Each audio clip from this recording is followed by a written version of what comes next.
And then, of course, you get to the nets, and it's so unlike the real game that it really doesn't transfer what they're doing. The nets typically doesn't transfer to the game. So we get people who are really good at playing in the nets, but as soon as they get to the middle, they're totally lost.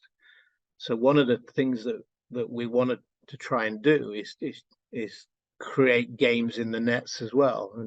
And I know that's challenging because it's hard to know where the ball's gone. So wherever possible, if you can, move the nets wider so that you can see where the ball has gone. And the players certainly feel the benefit and enjoy that. Like most players will tell you, if you're facing fast bowling in the nets, you feel claustrophobic and hemmed in, and it feels so much quicker.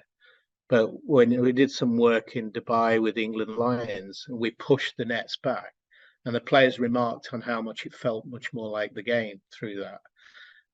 And they didn't feel as claustrophobic when they're facing the quicks.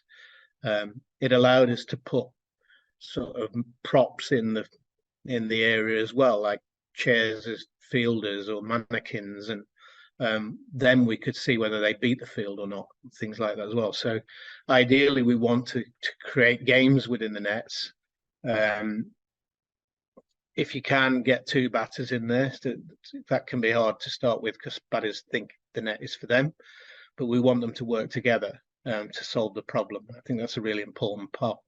And also just let bowlers bowl one over at a time rather than the complete rotation of 4 or 5 bowlers each time. And that allows them to build a plan then, and allows them to sequence balls together.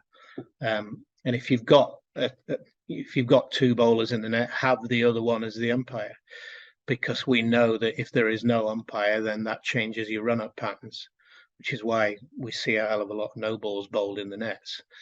And that allows the natural rhythm of the game to come out then. Isn't it really important, the piece between balls as players update their plans, and refocus and think about how they're going to solve this problem that is emerging. So wherever possible in the nets, we turn it into a game, even with the scoreboard and have targets in there. So you can simulate a game in the net situation. It just needs a little bit of creativity. Often the coach can be you play the games and make them little short games and let the players work out what a win is sometimes, so you could create a scenario, let the batters work out what a win is in that situation, let the bowlers work out what a win is for them.